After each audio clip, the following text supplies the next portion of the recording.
Oke. Hari ini kita akan membahas mengenai transdermal drug delivery atau sistem penghantaran obat melalui kulit.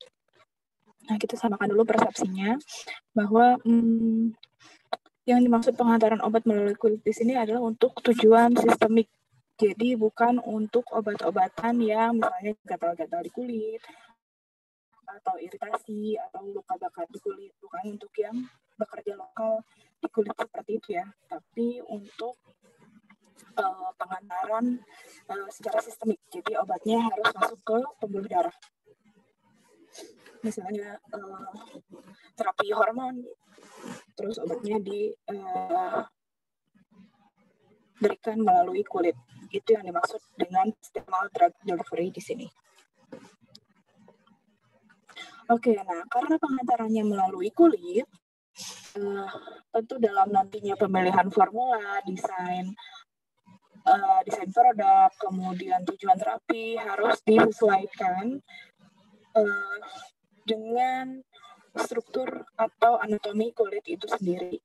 Nah, struktur atau anatomi kulit itu harusnya sudah kalian pelajari ya lebih dalam di Anvisman, anatomi fisiologi manusia. Jadi di sini kita akan bahas pintas. Apa sih yang menjadi limiting barrier atau keterbatasan ketika kita memberikan obat memberikan obat melalui kulit? Apa sih tantangannya sehingga nanti formulanya harus seperti apa? Karena kita fokusnya di formulasinya kan ya, teknologi sediaannya. Oke, nah, anatomi kulit itu di bagian paling atas ada yang dinamakan dengan epidermis.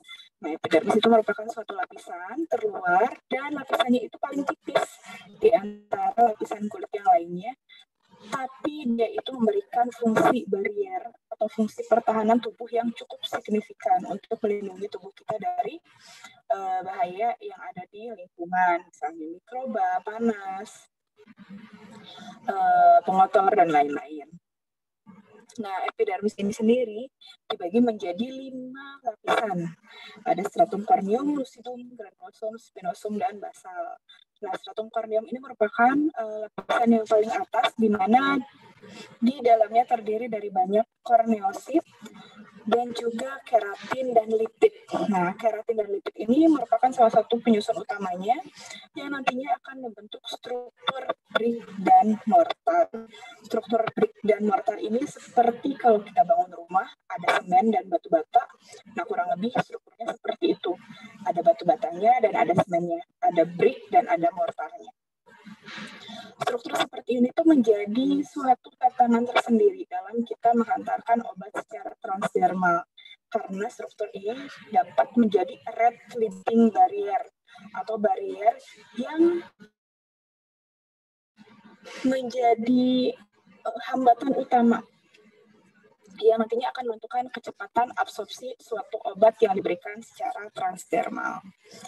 Di bawahnya itu ada stratum lucidum, di situ ada keratinocyte juga, tapi hanya 3 lapis, granulosum 3-5 lapis keratinocyte. Nah, keratinocyte dan sel-sel yang bagian atas itu kan sebenarnya dia dibentuk di bagian bawah ya, di stratum basal. Kemudian naik terus ke atas hingga menjadi sel kulit mati di stratum corneum. Spinosum juga di sini ada keratinocyte yang bentuknya sudah mulai irregular, sudah mulai tidak beraturan, dan di situ juga ada enzim-enzim yang bertanggung jawab untuk sintesis lipid. Dan yang bagian paling bawah adalah jelas proses untuk pembentukan keratinocyte-nya itu sendiri. Nah,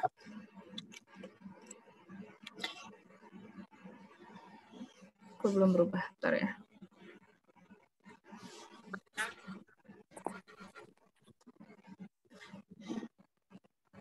Nah, di bagian bawah dari epidermis ada dermis yang fungsinya sebagai mechanical, jadi struktur kulit kita.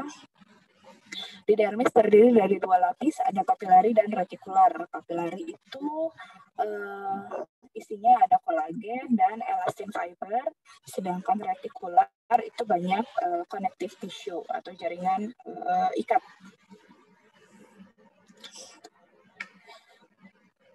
Di bawahnya dermis lagi ada hipodermis. Nah, hipodermis ini kalau misalnya obat sudah bisa mencapai hipodermis, dia kemungkinannya sangat tinggi untuk dapat diabsorpsi atau masuk ke pembuluh darah. Proses penghantarannya lewat transdermal itu ada macam-macam. Yang pertama, mechanical delivery methods. Ini kalau misalnya kita pakai injeksi. Kalau pakai injeksi jelas tidak ada rate limiting barriernya. Jadi tidak ada barrier yang menjadi penentu absorpsi obat karena dia merusak jaringan kan. Kalau merusak jaringan dia bisa langsung menembus epidermis langsung ke dermis. Tidak ada pembuluh darah. Kemudian ada yang intraselular.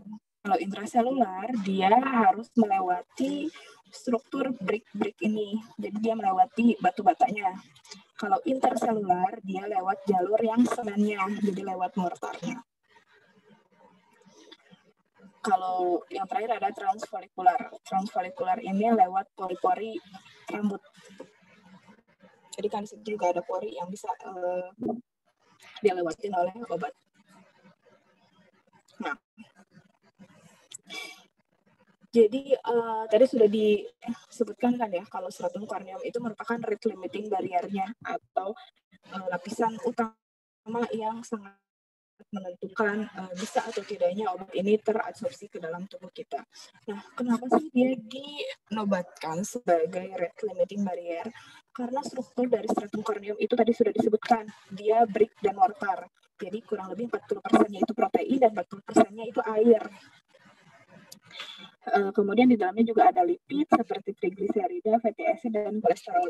Kebayangkan ya, di situ ada air, ada protein, kemudian ada lipid. Jadi obat-obatan yang bisa masuk tidak boleh terlalu polar karena nantinya dia harus bisa melewati lipid, tidak boleh juga terlalu lipofil karena di situ ada air yang cukup banyak. Jadi dia harus memiliki struktur yang balance antara lipofil dan hidrofilnya. Rute utama yang biasanya dilalui oleh obat untuk menembus kulit itu adalah interselular. Jadi lewat yang ini ya, lewat bagian semennya. Untuk yang non-polar, dia itu cenderung untuk melewati selnya atau bagian yang lipid rich, yang kaya akan lipid. Jadi bagian ini intraselular. Sedangkan kalau untuk yang polar, dia cenderung melewati interselular. Nah, kemudian faktor apa sih yang mempengaruhi absorpsi perkutan ini atau absorpsi melalui kulit? Yang pertama adalah konsentrasi obat. Nah, sebisa mungkin konsentrasi obatnya itu cukup tinggi di sediaan kita sehingga driving force-nya atau dorongan untuk si obat itu masuk ke dalam kulit tinggi. Ingat, sesuai dengan hukum Fick, semakin tinggi perbedaan konsentrasi, maka proses difusi itu akan semakin mudah terjadi. Equation-nya, persamaannya itu berbunyi J sama dengan min D kali DC per DX. J itu flux, banyaknya obat yang dapat berdifusi per satuan waktu dipengaruhi oleh DC per DX. DC itu adalah perbedaan konsentrasi per satuan luas area. Kemudian yang kedua, large area of application. Jadi luas area tempat penempelan obatnya. Kalian menempelkan obatnya pada kulit ukuran 1 kali 1 cm dengan 5 kali 5 cm, jelas jumlah obat yang dapat diabsorpsi lebih banyak ketika kita aplikasikan 5 kali 5 cm ya kan ya, sesuai dengan hukum Noyes and Whitney. DM per DT sama dengan DS per H kali CS min C. DM per DT itu banyaknya obat yang dapat disolusi atau berdifusi atau berpindah, itu sangat dipengaruhi oleh S. S itu luas area. Dipengaruhi juga oleh H, tebal membran, jadi ini tebal kulitnya. Jadi kalau misalnya kita mengaplikasikan obat, kalau bisa di jaringan kulit yang tipis, tidak di lutut, tidak di telapak kaki, telapak tangan, karena itu kan tebal ya lapisannya. Kemudian greater physicochemical. Jadi obat yang diberikan secara perkutan atau transdermal ini kalau bisa dia memiliki attraction, ketertarikan yang lebih besar terhadap kulit dibandingkan dengan ketertarikannya dia terhadap pembawa. Pembawa ini maksudnya adalah basis sediaannya. Misal untuk sediaannya itu gel. Gel kan pembawanya berarti fase air ya. Nah, kalau bisa si zat aktifnya ini lebih tertarik untuk dia berdifusi di kulit daripada dia berdiam diri di fase airnya. Kemudian bobot molekulnya kalau bisa 400 gram per mol atau kurang. Kemudian hidrasi kulit, jadi kulitnya jangan kering, jangan juga overhidrasi, over lembab ya maksudnya. Jadi harus sewajarnya karena tingkat hidrasi suatu kulit itu nanti akan mempengaruhi struktur brick dan mortar tadi. Ketika struktur brick dan mortarnya itu dipengaruhi, maka nanti laju absorpsi juga akan terpengaruh. Kemudian applied site. Jadi kalian mau menempelkannya di mana? Di tangan, di kaki, di lutut, di punggung. Nah, kalau bisa pilih bagian yang memiliki lapisan horny yang tipis. Kemudian lamanya obat tersebut ditempelkan. Misal obatnya itu bentuknya seperti patch. Kalian menempelkan patch tersebut selama 5 menit sama selama 1 jam, jelas lebih banyak obat yang dapat diabsorpsi ketika ditempelkan selama 1 jam karena memberikan waktu yang cukup lama kan untuk obat tersebut berdifusi ke dalam skin, ke dalam kulit kita. Nah, kemudian obat-obat seperti apa sih yang cocok diberikan secara transdermal atau perkutan ini? Yang pertama adalah obat-obat yang half-life-nya rendah. Contohnya estradiol, karena dia half-life-nya hanya 2 jam. Nah, bayangkan kalau misalnya kalian minum estradiol. Kalau misalnya kalian menggunakan estradiol dengan cara oral. Half-life-nya 2 jam. Katakanlah ketika misalnya konsentrasinya 50%, ketika konsentrasinya di bawah 50%, obat tersebut sudah tidak aktif. Maka kalian harus meminum estradiol setiap 2 jam, berarti 12 kali sehari. Kan tidak efektif ya. Tapi kalau misalnya kalian pakai patch, setiap 2 jam, misalnya estradiolnya tidak berfungsi lagi, harus ditambahkan. Nah, nanti estradiol yang ada di patch itu akan keluar dengan sendirinya, akan berdifusi untuk menjaga agar konsentrasi di darah tetap pada rentang terapeutiknya. Tinggal ditempel terus aja kan patch-nya. Molekular weight-nya, bobot molekulnya tadi sudah disebutkan, kurang dari 400 gram per mol atau Dalton. Kemudian strukturnya ini kalau bisa dia punya gugus hidrofilik dan juga punya gugus lipofilik, karena tadi kan dia harus bisa melewati struktur brick dan mortarnya. Itu bisa kita lihat dari nilai log P-nya. Log P-nya kalau bisa minus 1 sampai 4. Dan yang terakhir adalah potensinya. Jadi kalau bisa obat-obatan yang diberikan secara transdermal ini adalah obat yang cukup poten. Maksudnya obat yang hanya diberikan sedikit saja dia sudah memberikan efek farmakologi. Misalnya kalau paracetamol untuk memberikan efek farmakologi butuh 500 mg. Itu nggak mungkin diberikan secara transdermal karena sangat sulit kulit kita untuk menyerap 500 mg paracetamol. Beda dengan misalnya hormon. Kalau hormon mungkin satuannya nanogram itu sudah dapat memberikan efek terapi. Nah, kalau nanogram kulit kita bisa mengakomodasi proses difusi atau perpindahan obatnya tadi. Oke, ada yang mau ditanyakan dulu? Silakan.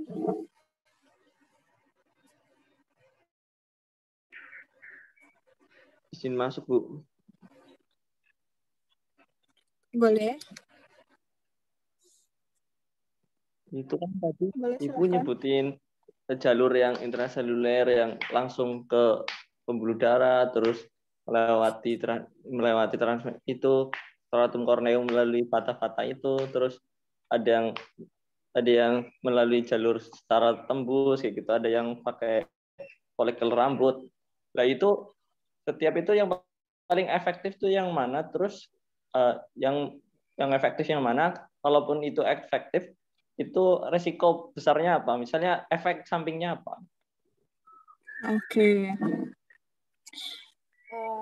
Gini, efektif di sini mungkin maksudnya yang absorpsinya paling baik ya, yang Iya. obatnya bisa masuk semua. Ya maksudnya juga efek sampingnya nggak terlalu gitu lah. Oke. Maksudnya sampingnya Terima juga kasih nggak bertanya. berbahaya gitu. Oke. Kalau misalnya kita berbicara mau absorpsinya 100%, mau kerjanya cepat, ya jelas yang mechanical delivery. Jadi disuntik langsung masuk ke pembuluh darah, dari pembuluh darah langsung beredar sampai ke sisi aktifnya langsung bekerja. Yang paling cepat, absorpsi tinggi, jelas yang mechanical delivery method, disuntikan langsung. Tapi dia punya resiko, harus kadang tidak bisa digunakan sendiri, harus oleh tenaga kesehatan, kemudian dia juga merobek kulit, kemudian tingkat kenyamanan terhadap pasiennya juga kan rendah. Nah, kalau misalnya mengesampingkan itu, kita pengennya absorpsinya tetap tinggi, tapi tingkat kenyamanan pasiennya oke, dan bisa digunakan sendiri. Ya berarti pilihannya intraselular, interselular, atau transfolekular. Lebih efektifnya yang mana tergantung dari sifat farmakologi obatnya, sifat fisikokimia obatnya. Tadi balik lagi, kalau misalnya obatnya itu nonpolar, ya berarti paling efektif dia lewat intraselular sesuai dengan strukturnya. Tapi kalau misalnya yang polar, paling efektif lewat interselular. Nah, tapi intraselular atau interselular ini bukan pilihan kita. Kita nggak bisa mengatur, kamu harus lewat interselular ya, gitu. Nggak bisa kayak gitu. Tapi memang secara naturalnya obat itu akan lewat mana sesuai dengan sifat fisikokimianya dia. Gitu. Ya Bu, jadi udah intinya yang bagus itu intraselular sama intraselular ya Bu. Kalau dari absorpsinya mekanisme intraselular. Iya. Oke. Paham Bu. Sip, sekarang kita lanjut. Bagaimana sih caranya kita tahu obat tersebut, misalnya kita pakai patch ya. Bagaimana caranya obat yang kita tempelkan di patch itu benar-benar masuk ke dalam saluran darah dan memberikan efek terapi, selain dari ya kita merasakan manfaatnya. Kita bisa lakukan kuantifikasi atau kita bisa cek berapa sih kadar yang masuk dengan 2 studi, in vivo dan in vitro. Sebelum melakukan studi in vivo atau melibatkan manusia dan hewan, studi in vitro harus dilakukan terlebih dahulu karena resikonya lebih kecil, lebih murah, dan dua itu sih, resikonya lebih kecil dan lebih murah. Dan juga untuk scanning awal ya. Nah, kalau in vitro itu berarti tidak melibatkan manusia atau hewan hidup. Jadi kita di lab menggunakan alat, kemudian menggunakan tabung reaksi, dan sebagainya. Nah, uji in vitro ini bisa kita menggunakan jaringan kulit dari manusia ataupun dari hewan. Jadi, tapi ini harus sesuai dengan kode etik ya. Nah, tapi untuk yang human atau untuk yang manusia ini jarang sekali digunakan karena ya tadi terkait dengan kode etik, kemudian proses pembeliannya juga cukup rumit, banyak syarat yang harus dipenuhi, tidak bisa untuk penelitian kayak misalnya kalian S1 atau S2 mau pakai kulit manusia, jarang sih diperbolehkan. Kemudian penyimpanannya juga sulit, mahal, dan banyak variasi pada proses permeasinya. Jadi ketika kita mau melihat berapa sih banyaknya obat yang dapat melewati kulit tersebut, nah itu tuh variabilitasnya sangat tinggi. Tergantung dari kulit bagian mana yang bisa kalian dapatkan, tergantung dari ras mana, seperti itu. Maka sering digunakan kulit hewan. Kulit hewan yang sering digunakan adalah snake skin, kulit ular. Kulit ular dari Elape obsoleta. Nah, kalau ular ini kan dia pasti akan ganti kulit ya setiap periode tertentu.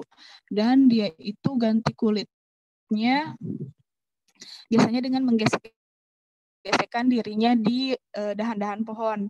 Nah, kulit yang tersisa di dahan pohonnya itu bisa kita ambil. Jadi kita tidak mengancam hidup si hewannya itu. Karena memang kulit yang kita ambil adalah kulit yang dia lepaskan secara naturalnya. Atau kalau misalnya kulitnya biar agak utuh, bisa kita bantuin ularnya pada saat ganti kulit. Bukan kita sih pawang ularnya ya. Tapi saya pernah beli si kulit ular ini ke kebun binatang yang di Bandung. Jadi pesen gitu ke bapaknya, kita mau beli ini. Bapaknya kan yang tahu ya jadwal si ular peliharaannya ini kapan ganti kulit. Terus bapaknya ngejanjiin hari apa, terus bapaknya ngebantuin pada saat ganti kulitnya. Jadi dia tidak ngegesek-gesekin kulitnya di dahan pohon, tapi dibantuin sama bapaknya, jadinya lebih halus atau lebih lebar-lebar kulit ularnya.